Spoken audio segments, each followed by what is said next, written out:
I can. Karibu to Nairobi National Park. Thank you very much. This is your first time? Or have you been here before? I've been to the orphanage, but not to this. Not for game drive? Yeah, not for a game drive, yes. Okay. Karibu. So, you're a multiple chess champion? Yes, I am, yes. And also an Olympian? Yes, correct. Where did your love for chess come from? Do you remember your first game? My first game, yes, I remember. That was in Form 3 in 1993 in high school, at Kalorotunga High School, Mosocho. We had a chess club there. Okay.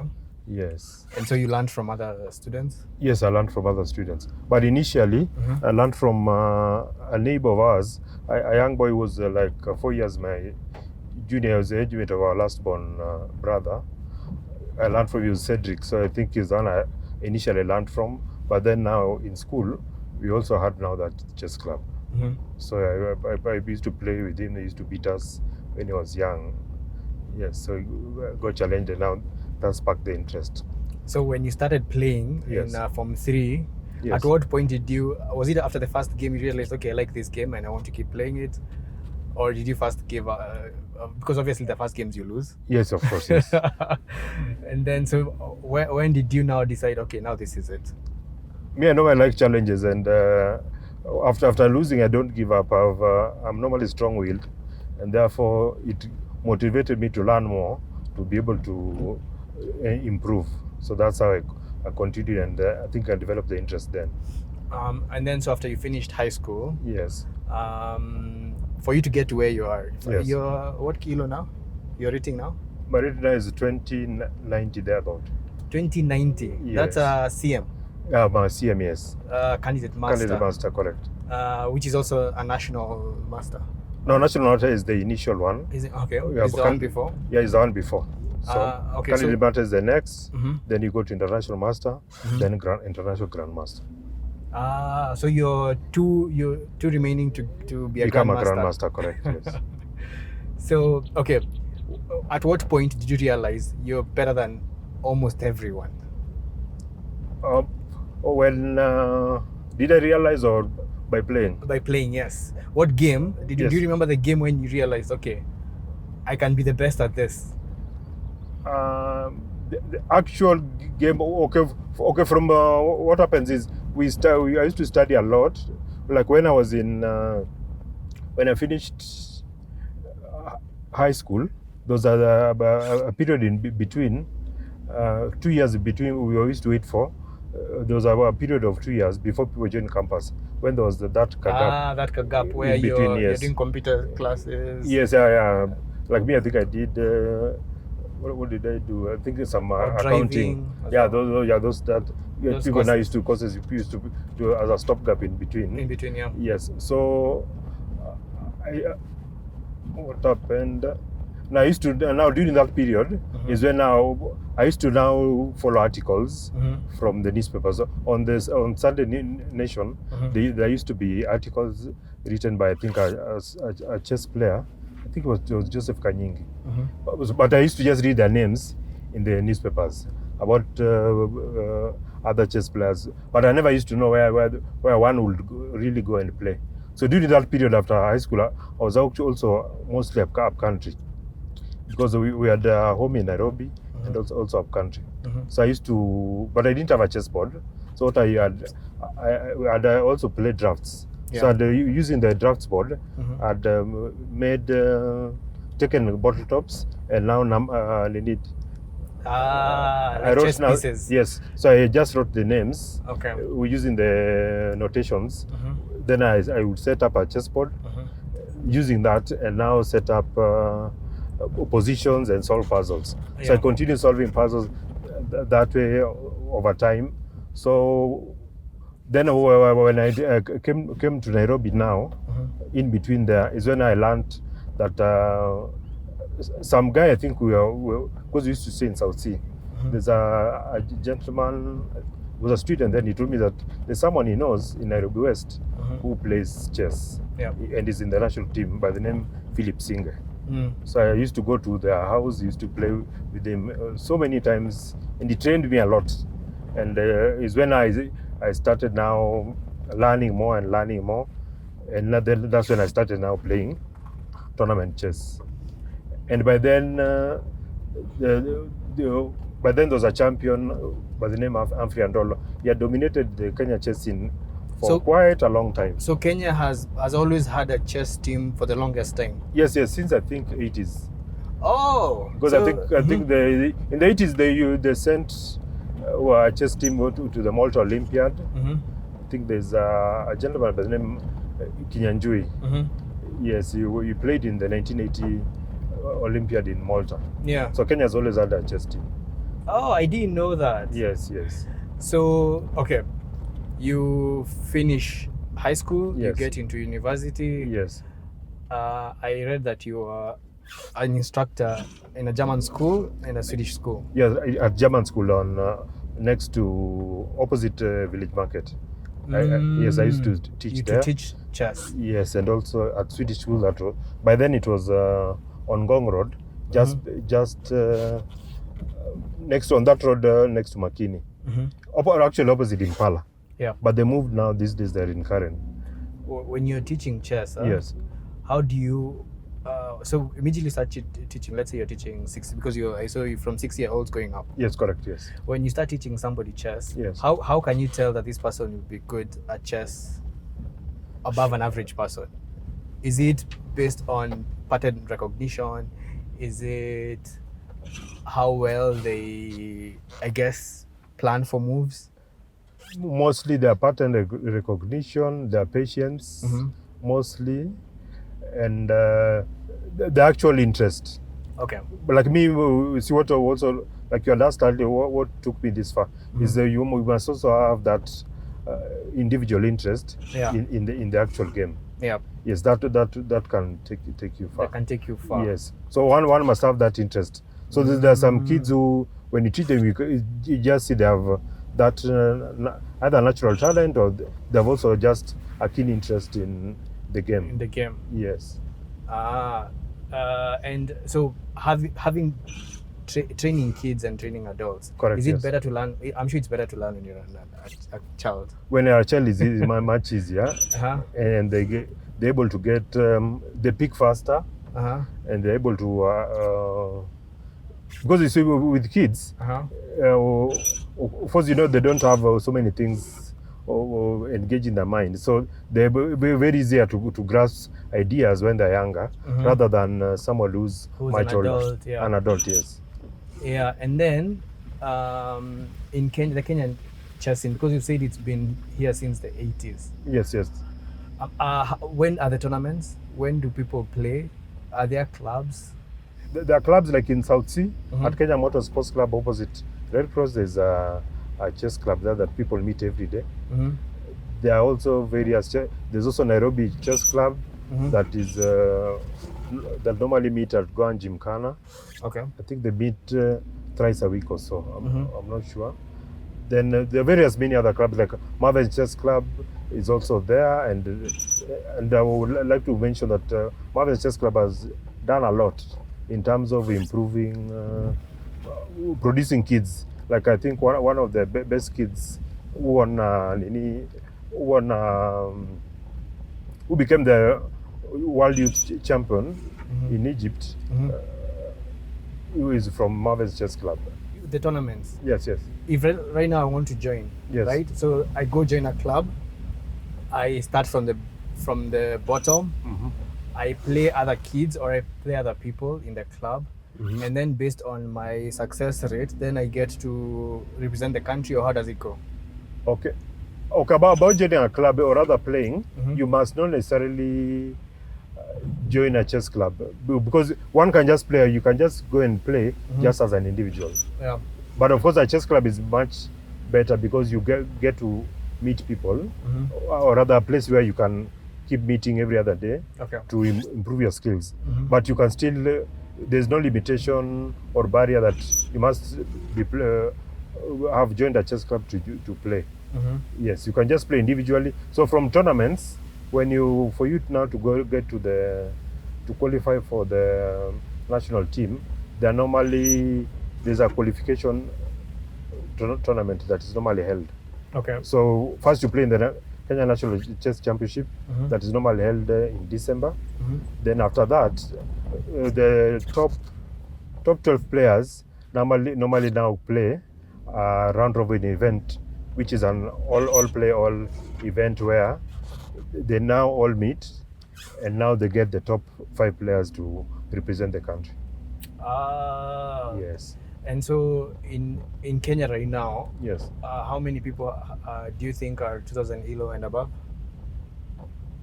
2000 ELO, I think we're about 3 or 4. 3 or 4. Yes. Do you play amongst each other? Yes, we do. Yes.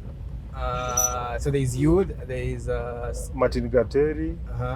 There's Robert McLigeo. Yes. Yeah. Who's was McLigeo. number 2. Yes. There are other players, but they are not active. But currently now those are the ones who are above ELO 2000. Yes. Well, me, I'm ELO 1000. Yes. 1009. Yes. I just got to 1000. I started playing last year. Well, I know how to play chess. Yes, yes. I was playing when I was in uni. I played a bit and then I never played again up until last year when a friend of mine was on chess.com and they're like, there's this chess app. You can just play on your phone and you can play other people. Yes. I was like, okay, let me try. And immediately after the first game and the second game, I got hooked. And then that's when I learned about the ELO. Oh, I see. Where you see your points going up, going down. Down as whether you win and lose. Or lose. Yes. And when you play someone with a bigger ELO, you get much more points. Much more points. Yes. And so my interest got piqued. I started playing rapid, the 10 minutes, 15 minutes games. Good. And then I'm also playing blitz. On rapid, what's your ELO? Rapid on is liches rather. 1009.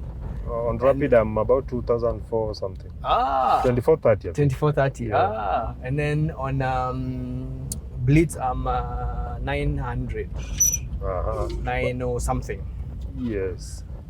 It's because in your life, right? Yes. How has chess helped you navigate your life? Do you think you're better at decision making? Do you think you're better at with remembering things? How do you think chess has impacted your life on day to day? It has impacted my life in terms of good decision making, taught me about patience, resilience, and in terms of also planning, it helps a lot. Yes. Also about managing your time, because always when you play chess, there's always that the clock next to you.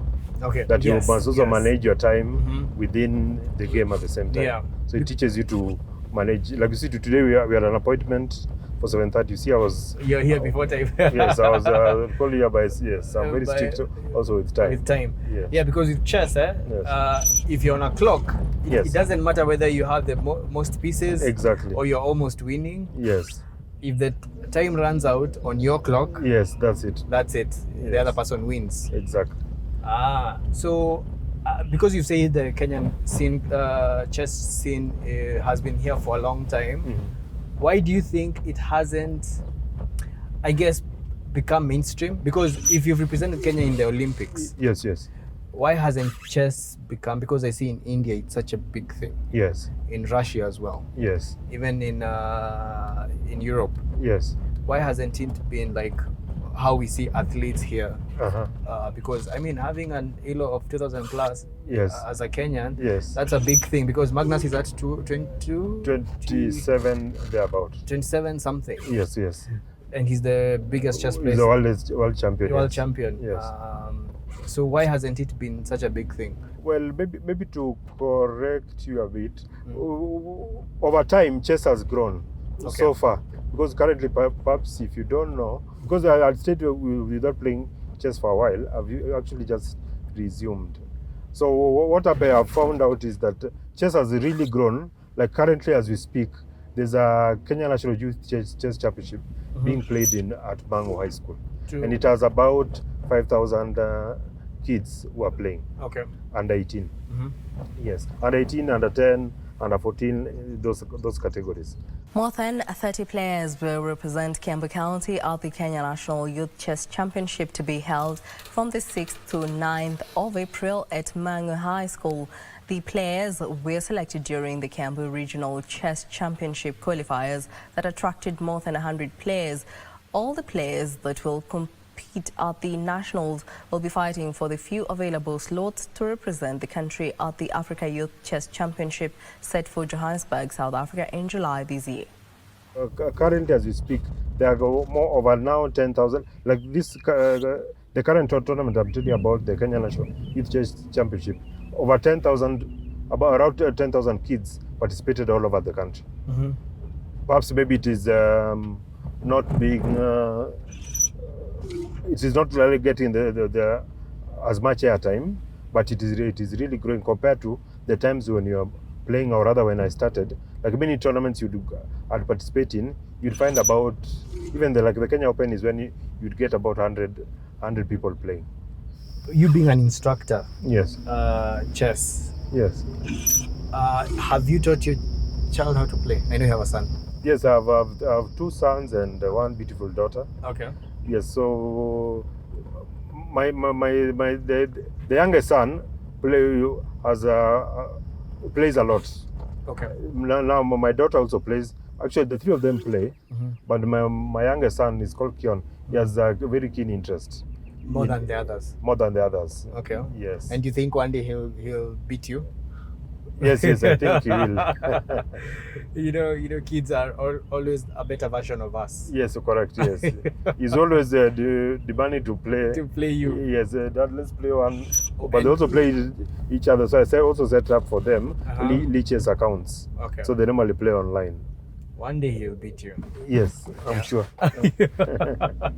So, but at least all of them know how to play. Yeah, they know how to play and understand the game well. But of course, that initial stage of learning, so they are learning tricks. So they do puzzles and also now keen in learning. Do you think puzzles is the best way to learn how to navigate it? Yes, puzzles are very, very key.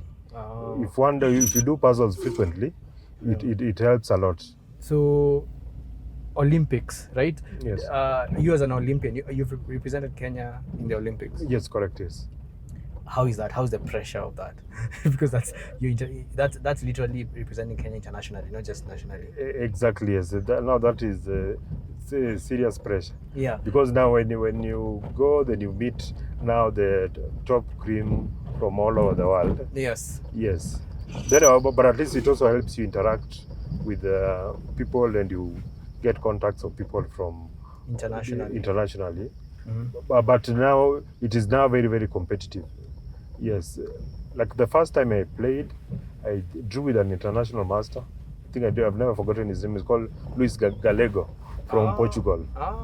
Yes. You drew, Yes, and also another very good game I also played in 1998 was against the best chess player in Africa then. It was called Mohsen Khalid from Egypt. And I also drew with him, but had a winning position, but a set of a draw. It's one game I'll share with you. You'll love it, where I gave my queen for 3 pieces in the opening. It's an opening I learned in a match between Karpov and Anatoly Karpov and Gatokamsky. They are playing World Championship match. So in the analysis, one of the seconds gave a variation where the guy's queen is attacked and he ignores and picks a knight.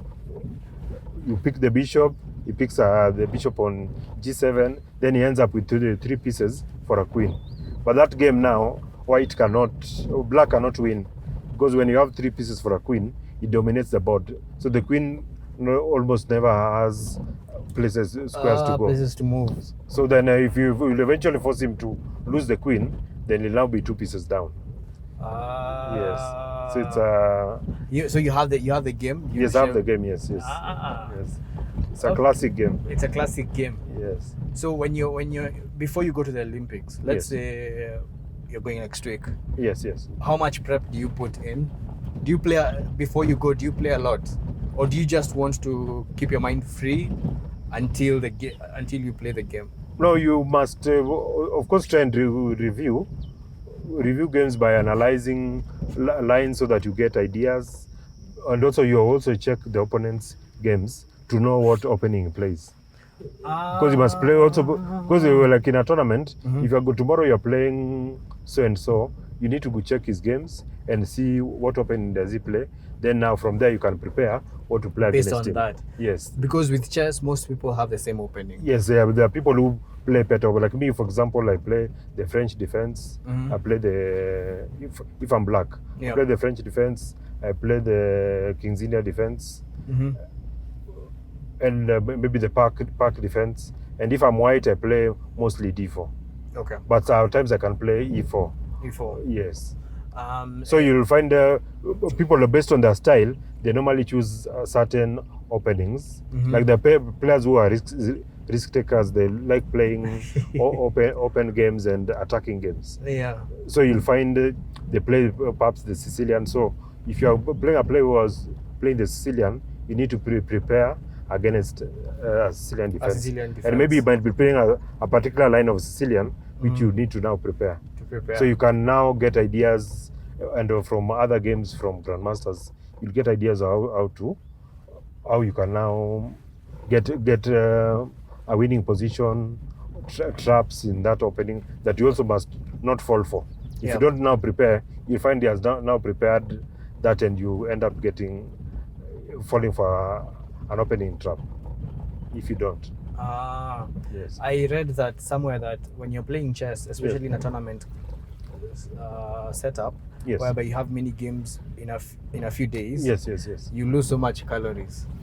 Yes. It's people think because chess is a mental game, it ends there. It's also very physical, because you're so stressed, and you're sitting in one position trying to think and trying to strategize that it gets you to lose so much calories. It's also one of the few games whereby losing is part of the game. Correct, yes. So you might be really good, but the other person was better at that time. And that doesn't mean that now you're the worst player. Correct. Do you have moments where you are winning and then you just lost? Yes, very, very many times. Especially like, for example, in blitz games, you might find now you have maybe even you have two pieces up. But then now, of course, because of the time pressure, you end up blundering. But even in major tournaments, that's why you need to really be like pay attention, because if you just lapse in concentration for a second, it can just everything can just turn around from nowhere, and you end up losing a game that you're winning. That's why one must pay attention. And number two, regarding the issue of people think it's people losing calories like from a game. There's the Kasparov and Karpov match. I don't know if you heard about it, where Karpov lost, I think, close to 5 kilos when they were playing the match. They were playing against Kasparov. Kasparov was physically fit and young and energetic. So he really, I think, as a result of because they played so many games, and they were not getting a winner, because those days they were playing a match that didn't have a fixed number of games. It was the first player to reach 6. So Karpov, I think, was leading by 5 games or something. But now they kept on drawing. So you must reach 6 to win the match. So the first player to reach 6 wins. So they end up down drawing. And so after playing so many games, he really got exhausted. Yes, and eventually, I think that the match was stopped. And it was a bit controversial. Then I think later they had to play a match, and I think to decide who wins. Yes, so FIDE had to intervene. So really, even from my experience as well from playing, you really need to be fit, because many times I play in a tournament, and when you finish, you are very, very exhausted. Very tired. Very tired. That's like Formula One racers. They normally get exhausted. And they most lose of the so much. G-forces that they, Yeah. that's why they keep drinking water Yeah. throughout the game. Yeah, and they lose so much kilos. I see. Yeah, let me check that.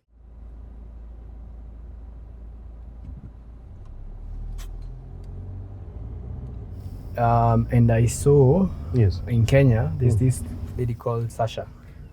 Sasha Mongeli. Mongeli. Yes. She's really good at, and she has a game I think in Ghana. Yes. Yes. Even women now getting into chess in Kenya. Yes. More Yeah. than- A lot. Yes. Okay. Do you have a few notable games that you've seen women play Like internationally as well?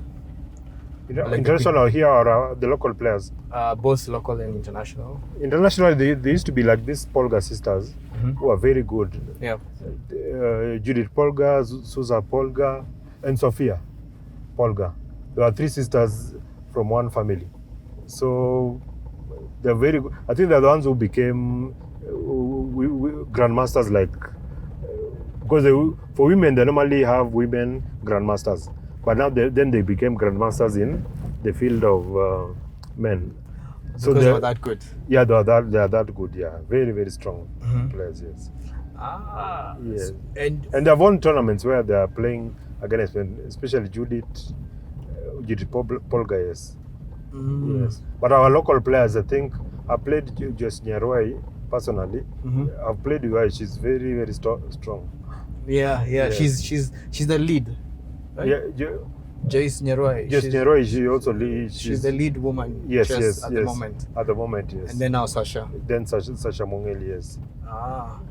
And so you've played. Have you? So you've played Sasha. You've played Joyce. Joyce, I played her in a Blitz tournament. Okay. It's one that was held recently. And you won. Yeah, I won. Yeah. Yeah. And then Robert, have you played him? Robert, yes, I played him. In a Blitz tournament, I won. In the main tournament, he won. Okay. Yes. And who else have you played? Have you played? Is it Martin? Martin? What's his name? Martin Njoroge. Yeah, I played him one game. He won in the recent qualifiers. Okay. Yes. So at the moment, right now, this year 2024, have you played any international or any national game? Yes, 2024 we played in the qualifiers. That's why I'm telling you, I lost to Martin and McLeod. Yes. Yes. And so, but now they haven't been. We haven't had another tournament. Usually in April there's normally the Kenya Open, but this time it wasn't held. Yes, they usually Kenya Open over Easter, but this year it wasn't held. How come? Or it's going to happen yet? No, I asked, but there was no answer from the associations. I don't know. For the federations, I don't know what reason why it wasn't held. We haven't gotten any reason why. Do you guys get any support from the Ministry of Sports? Yeah, Ministry of Sports normally supports, and also clubs like KCB, Equity Bank also normally sponsors their teams. But the Ministry of Sports normally sponsors. There's a budget, I think. They normally have supporting the team players for events. Yeah, I saw you on the Equity team at some point. Yes, I've played for Equity, KCB. I initially started with cooperative. The days I started playing chess in 98. So I started playing for cooperative. So what happened? So they sponsor you as a player? Yes, and pay. Then... Okay, a long time ago when you were playing, they only used to pay allowances, like if you're going and pay for you the entry fees and accommodation if you're traveling. But these days, like KCB, I'm informed normally pays like a salary like for the players. Then also they sponsor them now for tournaments, like the accommodation. But now they have like a salary. They're paying the players every month. Okay. Yes. How is chess in Africa? So, which African country plays as good as maybe Kenyans, or you see how internationally we know Russia, we know India. Yes. Yeah. The best country in Africa currently is Egypt. Okay. Because like I told you, when I played in Egypt in 1998, I saw their setup, and maybe we can learn from them. Because at the chess club where we were playing, I think after drawing against their best player, they took me to their club, which is hosted at the Eastern Company. Eastern Company is a company there that was supporting their chess team, and it produces juices, and it's a big industry, just like let's say, which one would you compare it with here, like East African industries then. So what I noticed there, like the young players meet there every day, and they learn and they study. Because by then, like the current African champion, who's the highest rated grandmaster, by then he was not even an international master. That time I met him there as a kid. It was not even nothing. It was just a player, just learning. Player learning. Yes, just learning how to play. And these days he's a grandmaster. He's top. He even plays in the World Championship a number of times. Yes. Yeah. So Egypt is the country in Africa to watch out on when it comes to chess. Yes. I've seen even based on the games that I play. Yes. Most Africans that I play. Yes. On the app are usually Egyptians. Yes. They're very good in chess. Yeah, and a bit of Nigerians as well. Yes, because also I think I forgot to, even in Egypt, they also took me to another coffee house. That coffee house, the whole place, they just play chess. A whole big. So but they play this blitz chess. It's like a restaurant. But it's a restaurant, but just purely they just play chess. Si tutengeneze hapa. That's what I'm thinking. Yeah. So before I called you for this episode, I remember I told you weeks ago I was in South Bay. I was coming back from work. Yes. And then I happened to see Ostriches. Yes. A guy just kama zile bases Java. Yes. Yeah, zile street base where people just chill. And there's a guy with 2 boards, and he was charging 50 bob per game. Per game, I see. And he was also training up people, young people who are there and I was like, why don't you have many of this in Nairobi? Yes. Where instead of fine place ya Java, but you can have like a chess place where you just come and play, and it's a good game for your mind. Exactly. Yes. But also it will then bring that social aspect, because now you make friends. Correct. You get a community. Yes. And so your idea, that of a restaurant, that would be really nice, because then I will get nowadays in Nairobi, most people for fun, they will either socialize over a drink. Yes. Or of an event, and an event is like the rally, for example, right? Correct. But we don't have those events of people like us who are very introverted. I see. Yes. But now, if you have a restaurant that has chess boards and people can go play, and as they have a meal, that would be. Because I recall when Java started in Kenya a while back, they used to have on their tables. Their table had chessboard engraved on their tables. But these days, I think as they're continuing that aspect, I don't know, for some reason imeenda ikipotea. Yeah. Because you'd see the chess. I don't know that there's still some that still have the engraved chessboards on their tables. But there's another restaurant at Sarit on the top floor, that area, the Expo Center floor. There's a restaurant there that has a similar engraved chess tables. Yes. What's your favorite piece? My favorite piece is a knight. Is a knight, huh? Yes. Because it can move multiple, and there's also over pieces as well. Yes, and also very good in blitz. It's a very good piece in blitz, because it's very difficult to see where to land, especially when you're under time pressure. Because it can move very quickly. Yeah, so I learned from a grandmaster that in blitz, knights are stronger than bishops, because they can sneak back, but a bishop, you can clearly see where it will be headed to. But under time pressure, if a knight is hovering around you, it's very easy to walk into a fork. Yeah. Yes. Which is your least favorite? But don't say pawn. the back line. Least favorite. Okay, depends on the position. Which one are you okay giving up? Between the rook, the knight, the bishop? I would give a rook for a knight, for somebody's an exchange. I normally giving exchange sacrifices, like a rook for a knight.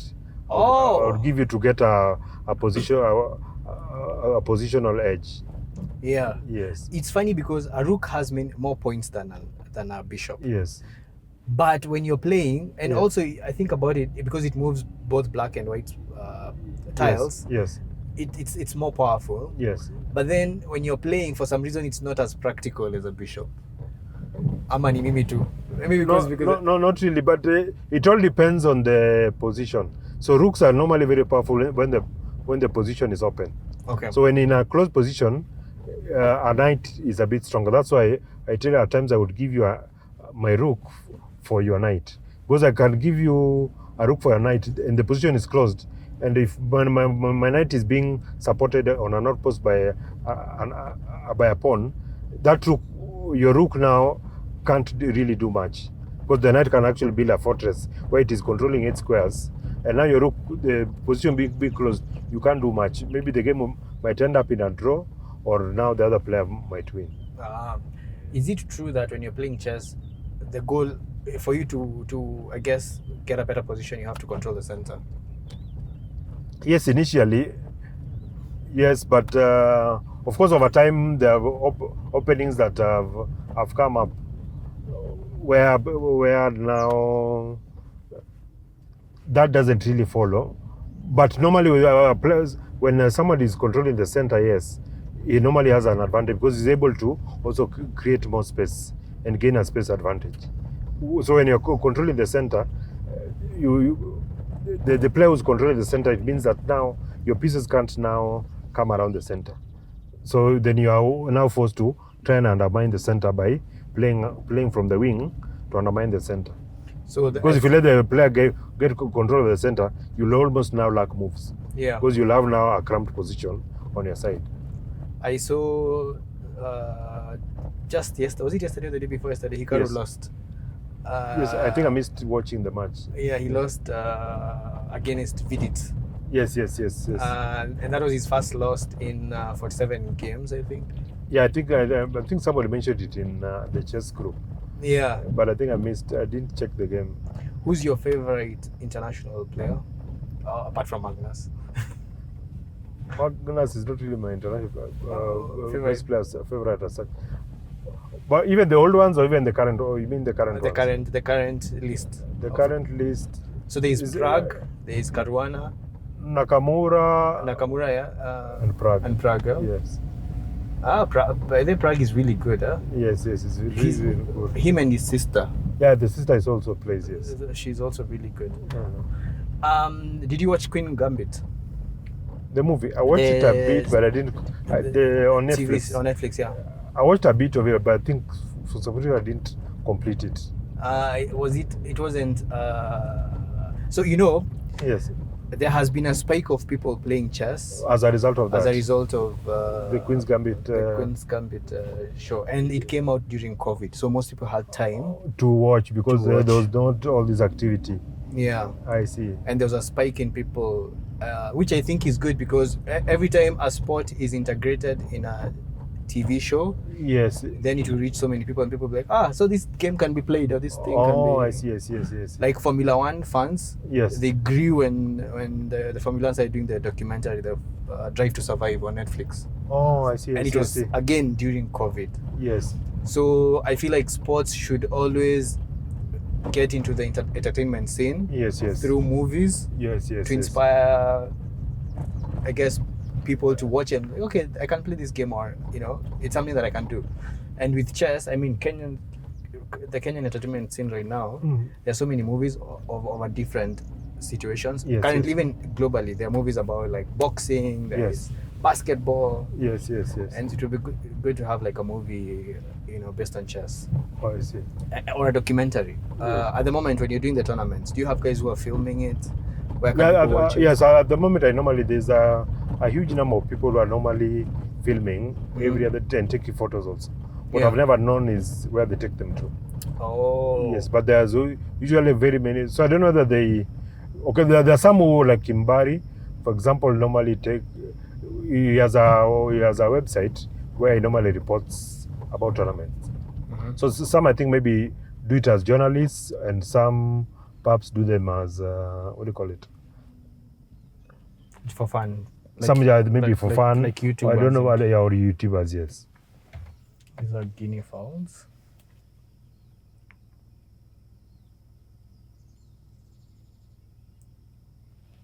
I think because of the rain, now animals will start coming out. Oh, I see. You know, they were sheltering themselves. Oh, because of the rain. Of the rain. So now they will come out to get some sun. So we might spot a few. So there's this YouTube channel called Chess India. Yes.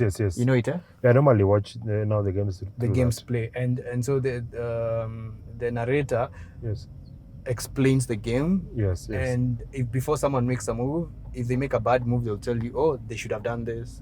Yes. Or maybe they should have maybe you need to have like a channel in Kenya where you analyze Kenyan games and. Yeah, maybe with this purpose of sparked my interest. Now I think I should now do this. Because I watch it a lot. Yes. I watch Chess India a lot. And sometimes I'm not even... Chess Biz India? Yes, Chess Biz India. Yes. Yeah. And I think they cover almost every other game. International game, yeah. Yes. So maybe for the Kenyan games you could do Yes. I will support you. This place is quite huge. Yeah, it's huge. And it's very divided. So you can see this side. This is foresty side. Oh, I see. And then you see this side is savannah. Oh, I see. Oh, because it's totally open. Yeah, there are no trees. Oh, I see. So you see lions like this. Oh, I see. And then this is giraffes. And rhinos. Oh, I see. Black rhinos. So actually there are lions here. Yeah, there are lions. They don't allow people outside. Yeah. I thought I'll also get one coming to greet me. Oh. There's usually this video that where some cheetah comes to the safari vehicle, almost getting in. So of all the cats that we have here, the big cats, the cheetah is the one that a human can interact with. Why? Even if it's in the wild, because cheetahs are not as dangerous to a human as lions, leopards. Really? Yeah, because first of all, it's very small. You know, if a lion and a cheetah met, the lion would kill the cheetah easily. In a minute.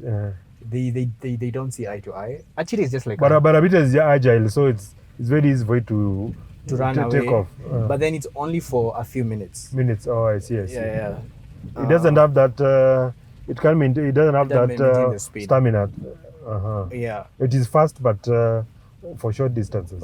Yeah, exactly. I see.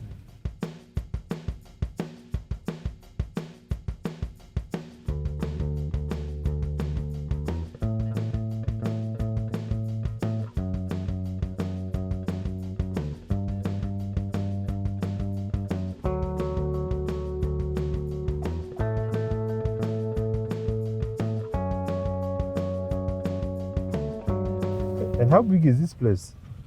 How many square kilometers? I can't remember. Does it go all the way to Yopandawa Olesereni? Yeah, it goes past. Actually, there's an idea of connecting it to the river.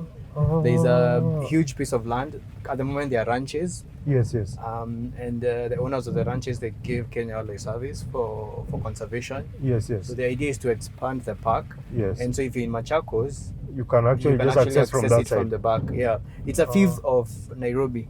The park. The size of the park is a fifth of Nairobi. Then it's extremely huge. I mean, it's big for it to be in a city. However, from a conservation point of view, it's not that big. Oh, I see. And that's why we don't have elephants, because elephants needs quite a large area. A bigger space. Oh, I see. Because if we had elephants right now, zingekuwa zinakuja town. Oh, yeah. You know, because Nairobi is just there. Oh, I see. Yeah, and I thought there's a fence.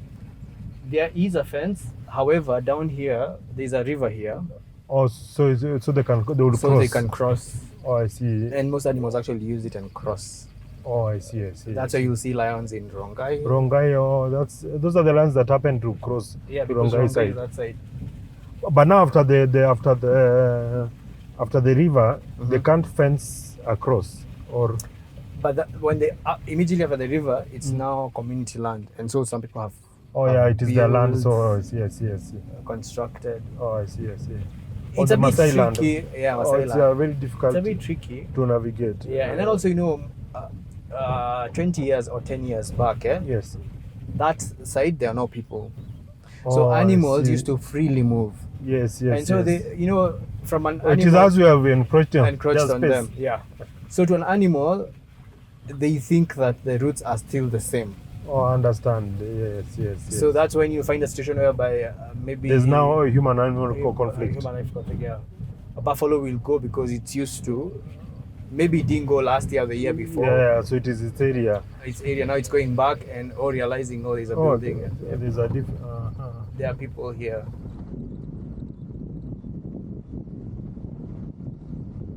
One of my least favorite moves that has gotten me a lot is the en passant, whereby we have 2 pawns. Yes. And then they can pass. It's called in passing. Yes, and that en passant. En passant, yeah. And then it passes through you, and then it eats your piece. So you've never? Oh, I see a giraffe there. Actually, two. Yeah, they're quite tall. Yeah. And ostriches. Oh yeah. Oh, they're in the same area. There's actually 3. There's one here. Very close. No, it's a tree. That's a tree. That's a tree. Can take your camera. Yeah.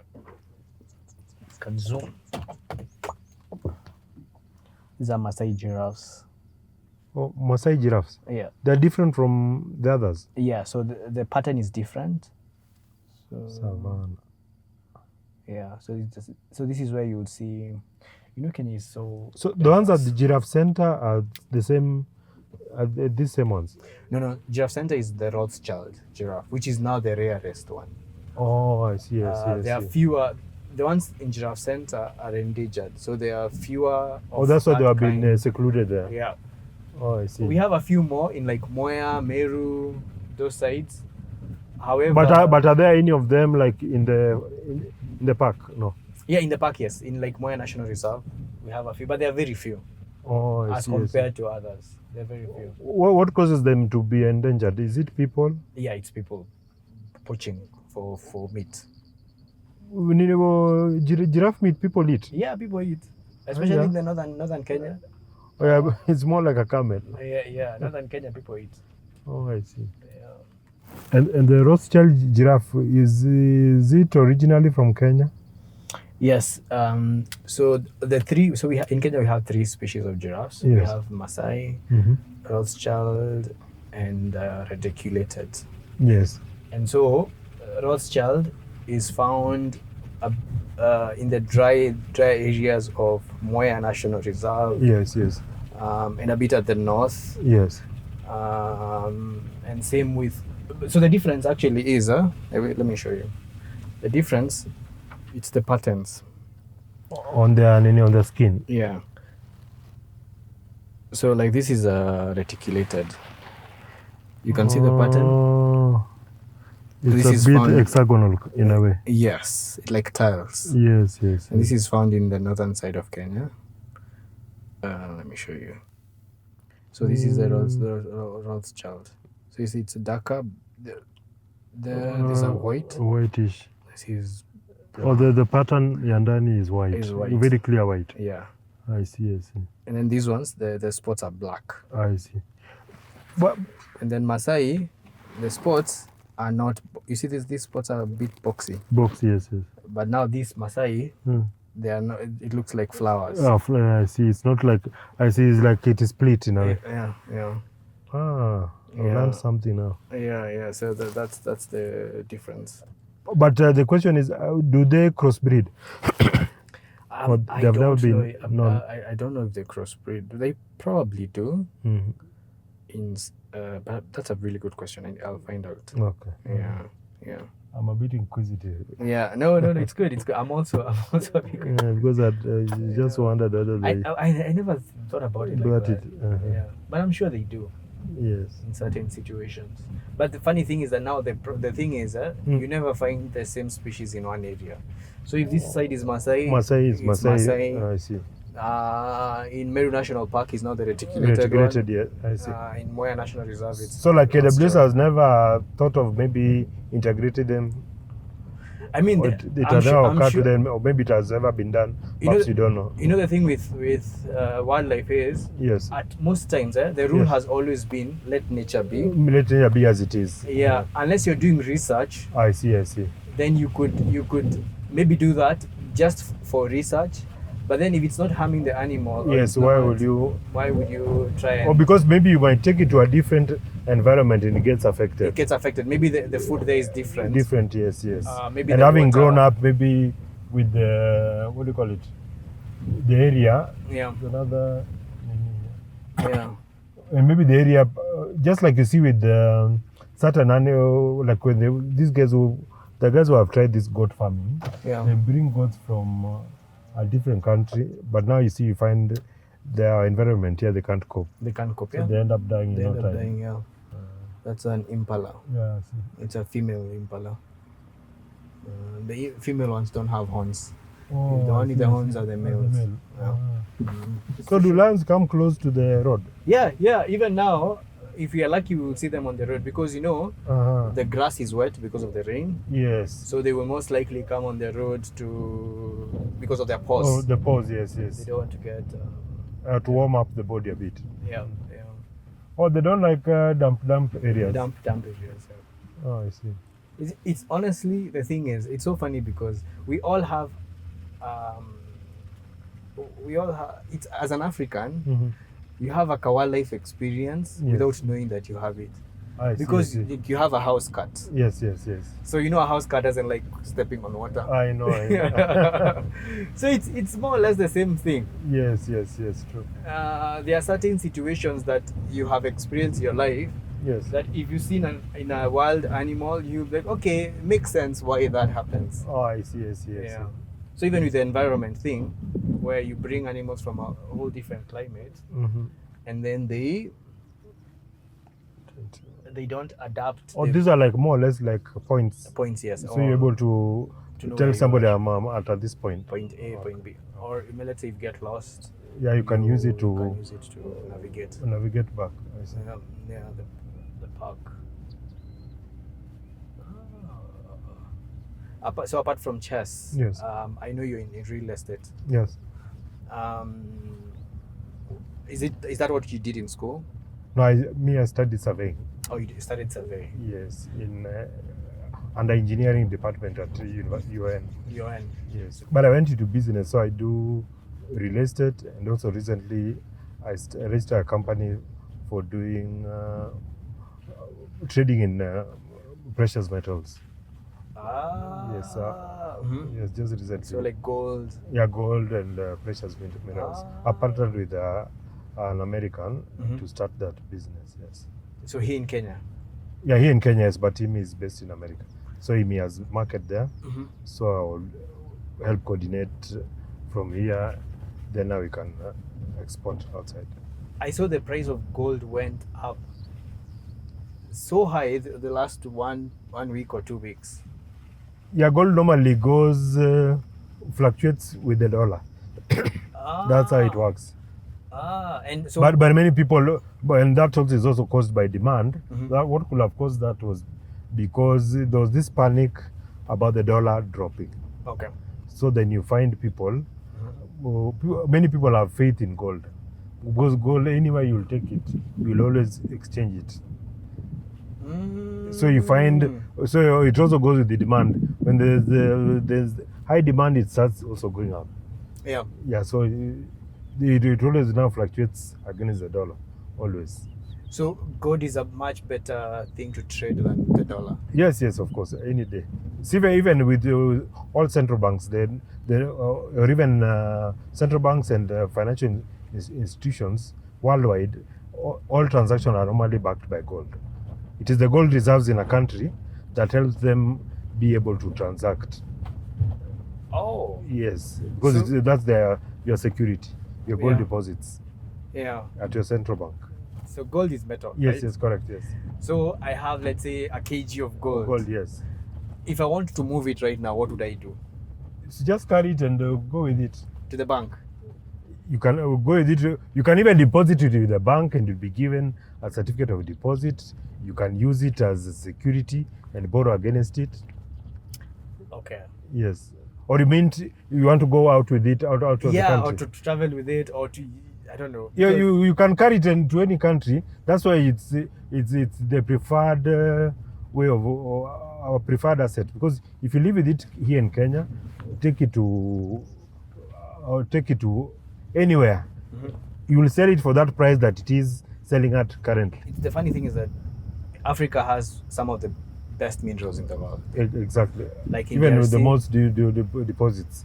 But now our problem is we have war all over. Yeah, we have all. Actually, the places where the minerals are is where the wars are, and that is what makes me think that the wars. It's not coincidence. No. But it's about the control of the resources. Of the resources.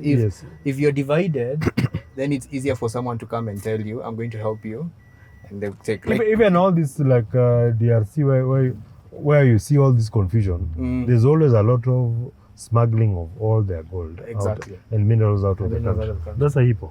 That's a hippo. Yeah, one of the most dangerous animals. Huh? Serious? Yeah. A hippo, it can decide to kill you instantly and leave you. It's not like it will eat you. Just out of because it can. And these are man-made, or these are... So this particular one, you just excavated. It's not man-made. It came to be by itself. By itself, but what happens? Because you see, it's a wetland. I see. But what happens is, you see now it's coming closer. You've seen? It's coming closer. It's trying to sneak. Yeah, to see, to find out why we are here. Why we are here. And then if we stay longer, it will come here. You can see. Oh, the male is now this one the darker one. The big one. Yeah. So during the drought, to investigate what are these people doing here. Yeah. During the drought season, the water goes down and it becomes much smaller. I see. Or now because of these heavy rains have caused it to go up. And to even destroy that bridge. Oh, I see. Or because of the water running. Yeah. I see. Those are an actual bridge there? Yeah. A small man-made bridge. Okay. But because of the heavy rains. But they do want to put a culvert? I think they're going to fix it. You know, the thing is, these rains haven't happened in a long time. A long time. So when they come, they cause a lot so of much mayhem. Disruption. Yeah. And you know, as I told you, the Giraffes doesn't like to interfere with nature. They let nature be as it is. Yeah. So only when there's a necessity like now, it is causing now people can't move. People can't move. They can fix it. Intervene. Yeah. So DRC. Yes. The minerals. Like they produce cobalt, right? Yes. Which is used in our phone batteries. Exactly. In electric cars. Yes. They have gold. Yes. And the irony is that if you go to DRC, copper, they have no power. They have no power, exactly. Yani they have like areas where even roads. I think it is Kenya in the 20s. Actually Kenya, maybe Kenya even before independence. Yeah, way before. Way before independence. And you see, they have all those riches in terms of natural resources, yes, but they are poor. And most people who work in those mines are children. Exactly. You know, themselves, they are working. The same, take the DRC Congo situation. Yes. Go to Saudi Arabia. Yes. They have oil. Yes. But look at how they have used it. They are organized, and they improve their lives. Exactly. Of their citizens. You being a Saudi citizen guarantees you that you won't pay taxes, guarantees you a good life. Correct. You just being a citizen, you have you don't even know where they get the oil. You just being a citizen guarantees you a good life. But again, DRC is way richer in the sense of what they have.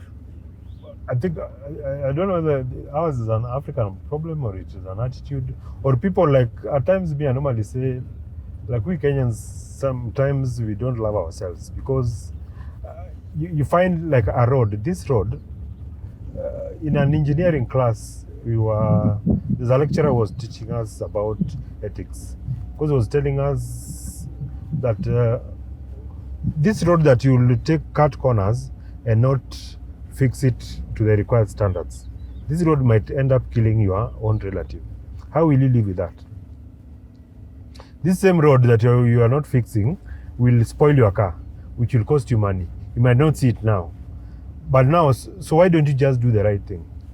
So that's why now you see those people, you find the people who are in power, they want to amass wealth for themselves. But they can only do it for so long. When you improve the lives of and impact many people, then you'll find this impact will be beneficial even to you, even to governing and all. You won't even have to worry the way now they have all this security because it's normally fear. But when you are governing well, one will not even have this fear. Because even go to like countries like Netherlands. Like my brother is in Lithuania. If you saw their state house, it has no fence. Imagine. Yeah. It has no fence, just a building. You can just pass there even, but it's just like that. Yes. Like when you are playing in, when you went to play for the Chess Olympics in 98 in Kalmykia. It's a part of the Russian republics. The president is so accessible. Although he was a FIDE, World Chess Federation president then, but he's so accessible. Would even ride in his car. Yeah. You see. That's true. If you make everything good for everyone, yes, then there won't be a need to feel like you need to secure yourself. The gap would be so small that no one would even care. Exactly, yes. And you see, again, back to the situation of Saudi Arabia, Nigeria also has oil. Exactly. And very, very huge deposits. And for so many years, that has caused wars. That has caused Biafra wars since we were kids. Yeah. They have the same exact resource. Yes. But the two countries are completely different. Or the opposite. So the problem is not even the resource itself. The problem is policies and how they are running that resource. And a bit of discipline. So technically, if Africa was Africa as it should be, it would be the richest continent. Exactly. It has the biggest population of people. Yes. It has the biggest natural resource. And here in Africa, here in Kenya, we have wildlife, right? Yes. That's also a resource. Exactly. So we have so many resources, natural resources, that if we decide to act as Europe does or as the Middle East acts, then we would be at the top. Exactly. We have some of the smartest people in Africa. Correct. So it's. I'm hoping we'll get. I think the reason why we are still there is because we are still young in terms of democracy, and we still have that hangover from colonization where we feel like we're inferior. Yes. But hopefully, maybe one day we'll get over it. maybe we to me at times I normally believe that maybe we are still too young for the democracy. We could have continued. Or maybe, I don't know whether we even have the democracy in the first place. Yeah. At times you wonder. Yeah, but so would it be, the problem would be, even if we didn't get democracy, it would still be under the British rule. Yes. So they would still be benefiting from us, but on an even larger scale, because they would be here. They say what they did in South Africa. Yes. Because in South Africa, they left in 94. Yes, that's when Mandela became the president. But they didn't leave because there's a huge white population in South Africa. Yes. Cape Town, and it's very developed. Yes. But on the African side, they still face the same problems that other Africans face. Yes. And for them, it's way worse because it's a recent generation. Of the Africans. 94, that's a 30-year-old. Yes, exactly. 34-year-old. Yes. So they have not gotten the same opportunities as... Unless perhaps maybe their parents were in power or something. Exactly. So... So then again, if you say that we shouldn't have gotten the democracy, then we would compare ourselves to them. Yeah, fine, we'd have better roads, we'd have better buildings, maybe we'd have investors, but the true African would still be disadvantaged, which is the sad part. The public in general have never understood what their position and power is. Yeah. Yes, because they're the ones who employ these people they call Mweshimiwa. But now they make them now after electing them, they forget that they're the ones who have elected them, and now they make them feel like there's some demigods of sorts. Yeah. And they never really put them to task. Like you promised us you'll do ABC. ABCD. You have not done this. Like you go to many areas, you see a tank has been put up somewhere, and MCA has written courtesy of MCA so and so. But I mean, CDF funds come from where? So from the taxpayer. From our taxes. So it's our money. So how does why does an MP or a governor want to take credit by saying that this CDF project has been done by so and so? It's not him. Yeah. And let me ask you, these ostriches. Yep. How do they survive in the wild? They just live in the wild like this. Yeah, you know, an ostrich is a very big bird. Huh? It's a very big bird. No, I know it's big.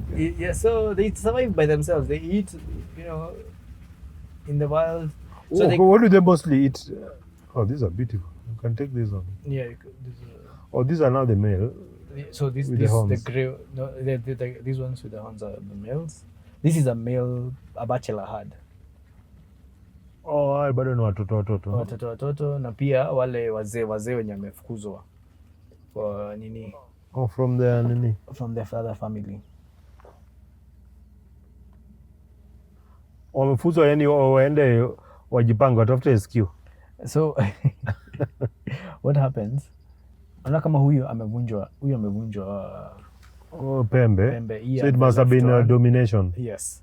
So the one who wins gets to stay with the females. Oh, I see. The rest of you come here. Oh, and you start afresh. You start afresh.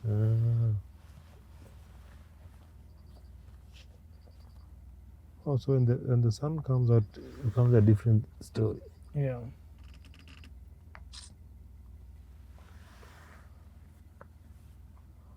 Oh, yes, of course now you can now no longer fight. Yeah. This ostrich then, it is huge. Ooh. It's a big bird. It survives too. No, nini gani wanga that targets them? Hyenas can target them. Even, you know, the problem with an ostrich, just like a giraffe. Yes. It has long legs. Yes. It's very easy to kick you. To kick, yes. Yeah. And then also they run very fast. Very fast. Yeah. And an ostrich kick can kill an animal very easily. Oh, they're huge.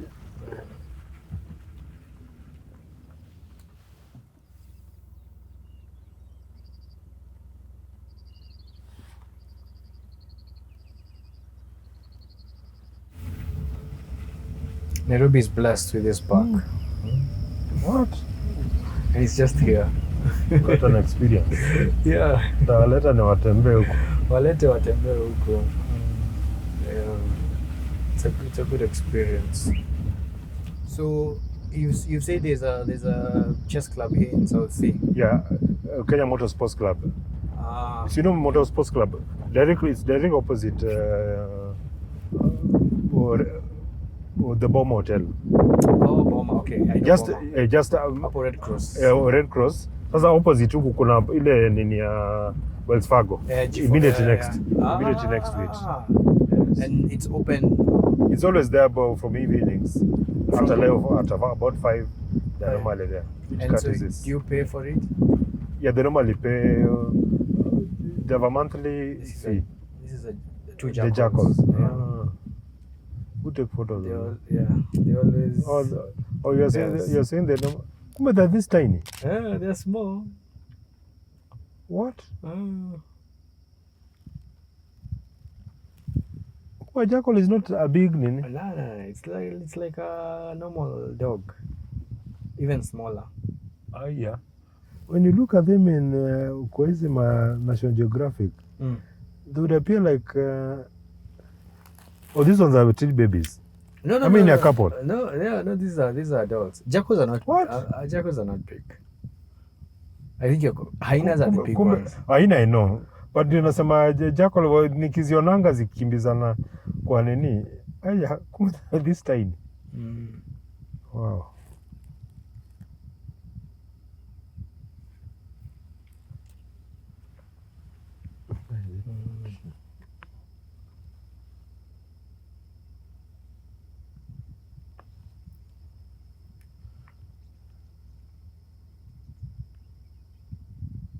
Ametuondokea. Ndogo kweli. Haya. They're always in pairs. Oh, always. So they eat this small. Like hares. Oh, hares and rabbits. Oh, that one I got a good shot.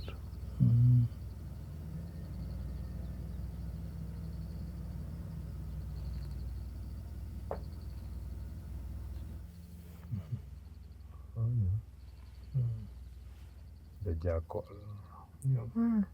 Usually it's even smaller than a dog by far. It's close to a cat, huh? A big cat. It's smaller than a dog by far. Yeah. Also, they're always in couples like this. What about wakatism and they have kids? They will raise them and then eventually they'll separate. They separate, okay. Yeah.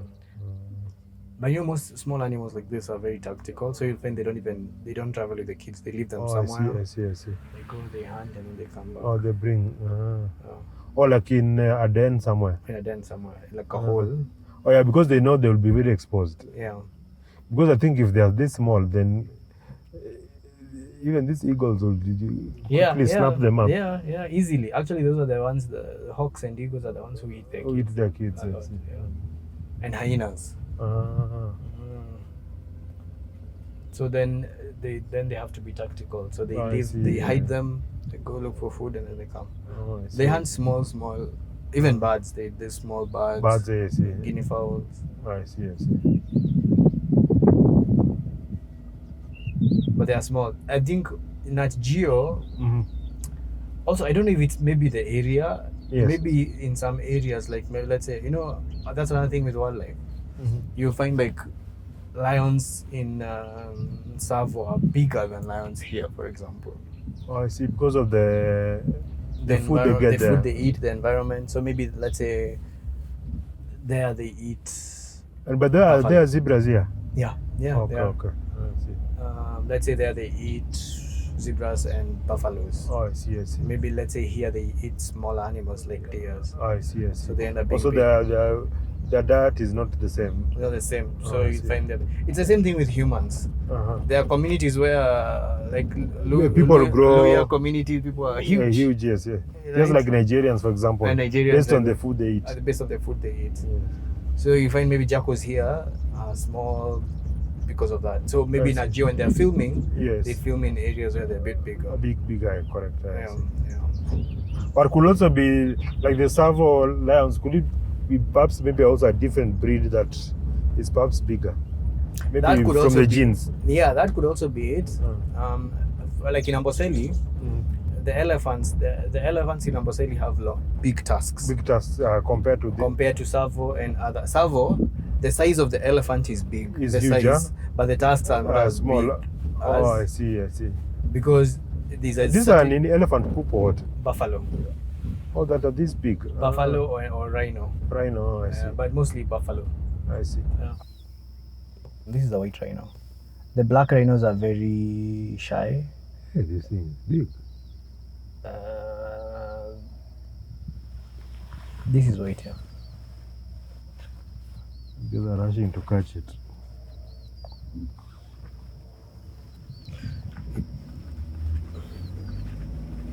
It never panics. No.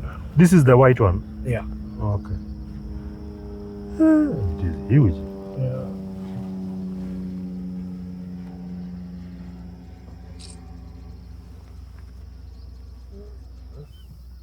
It is posing for a photo. Also, he's blocking it. Oh, deliberately? No, but not deliberate, but like it feels like it doesn't want to move. Also, he also just wants to also observe you to understand what are these guys up to. What are you doing?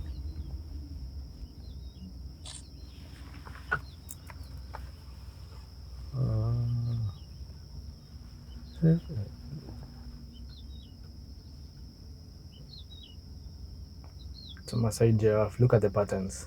I see. Yeah, you can see the pattern. Okay, good. Tutacheza game moja. No problem. Online, Online, yes. What I'll do, I will. Yeah, I'll give you my handle. Yeah, handle. And then we'll play. I know you win, but it's fine. I'm okay with that loss. Doctors blitz. Yeah, 5 minutes. No problem. Thank you so much for the game drive. I hope you had fun. I did, yes. I hope you enjoyed yourself. I did. Keep playing. We are watching you play. Thank you. And hopefully we'll get better and we'll be like you. Of course. And we'll also motivate other people to play chess. It's a really good game for the mind. Yes. It has helped me personally in terms of decision making, quick making decisions. Exactly. And multitasking, because you need to, as you're making a move, you need to see what the other person is doing and where it's going to lead. Yes. And also taking losses in stride. So in life, if you try something, it fails, there's always next time. Yes. So it's easy for you to take a loss. Yes. As well as it's easy for you to take a win. Correct. But with chess, you learn how to be patient and also realize you losing doesn't mean you're bad. Exactly. It means that person had a better game than you. Exactly. At that particular time. Or maybe you just had a bad day in the office. A bad day in the office, exactly. So to speak. Yeah. I see. Sasa, thank you so much. I think that's it.